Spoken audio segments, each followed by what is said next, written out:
Lecture du livre du prophète Ézéchiel. En ces jours-là, au cours d'une vision reçue du Seigneur, l'homme me fit revenir à l'entrée de la maison, et voici, sous le seuil de la maison, de l'eau jaillissait vers l'Orient, puisque la façade de la maison était du côté de l'Orient. L'eau descendait de dessous le côté droit de la maison, au sud de l'autel.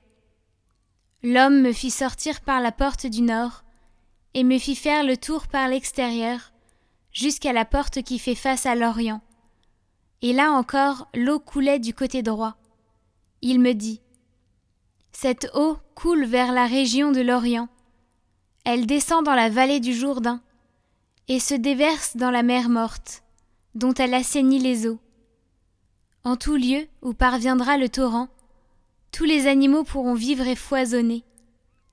Le poisson sera très abondant, car cette eau assainit tout ce qu'elle pénètre, et la vie apparaît en tout lieu où arrive le torrent. Au bord du torrent, sur les deux rives, toutes sortes d'arbres fruitiers pousseront. Leur feuillage ne se flétrira pas, et leurs fruits ne manqueront pas. Chaque mois ils porteront des fruits nouveaux, car cette eau vient du sanctuaire. Les fruits seront une nourriture et les feuilles un remède.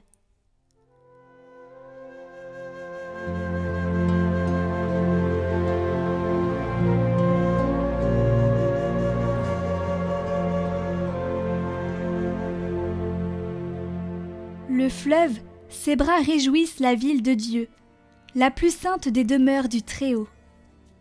Dieu est pour nous un refuge et une force, secours dans la détresse toujours offert. Nous serons sans crainte si la terre est secouée, si les montagnes s'effondrent au creux de la mer. Le fleuve, ses bras réjouissent la ville de Dieu, la plus sainte des demeures du Très-Haut. Dieu s'y tient, elle est inébranlable. Quand renaît le matin, Dieu la secourt.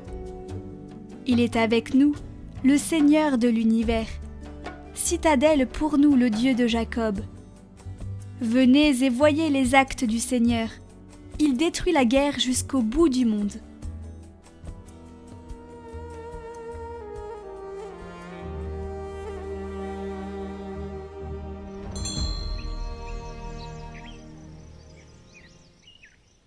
Évangile de Jésus-Christ selon saint Jean. Comme la Pâque juive était proche, Jésus monta à Jérusalem. Dans le temple, il trouva installés les marchands de bœufs, de brebis et de colombes, et les changeurs. Il fit un fouet avec des cordes, et les chassa tous du temple, ainsi que les brebis et les bœufs. Il jeta par terre la monnaie des changeurs, renversa leur comptoir, et dit aux marchands de colombes : enlevez cela d'ici. Cessez de faire de la maison de mon Père une maison de commerce.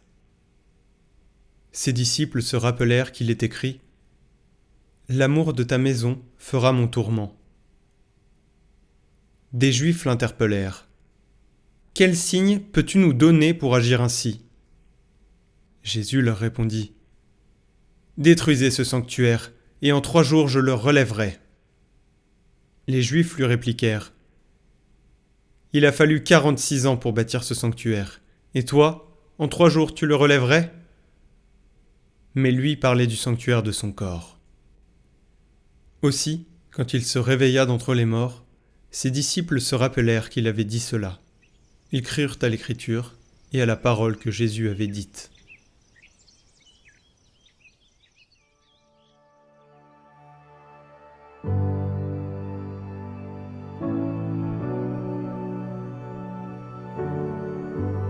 Le temple saint, le corps du Christ.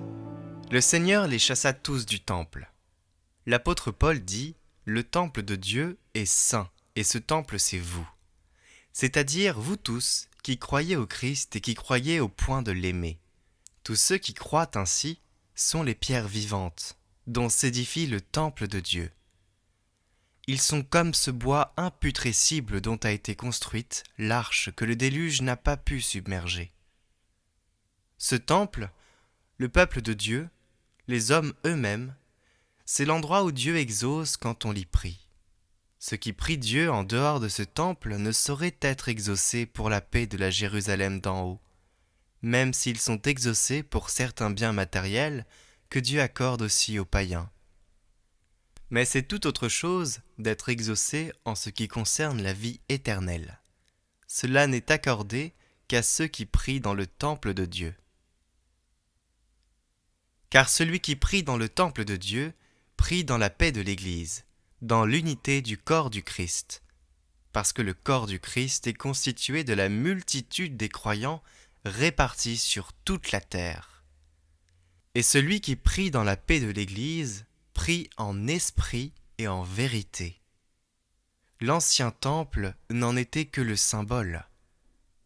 En effet, c'était pour nous instruire que le Seigneur a chassé du temple ces hommes qui ne cherchaient que leur propre intérêt, qui ne s'y rendaient que pour acheter et pour vendre.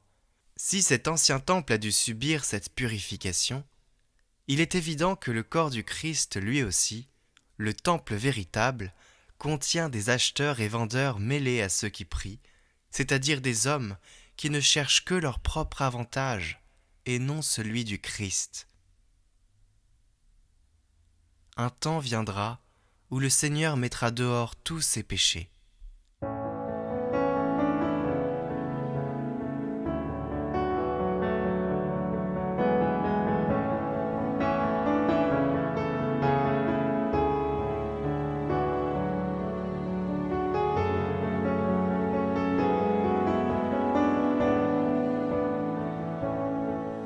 Béni soit celui qui vient sauver le monde, le Christ, l'agneau de Dieu, le roi de l'univers.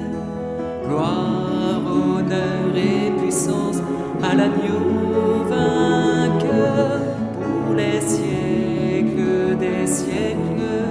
Amen.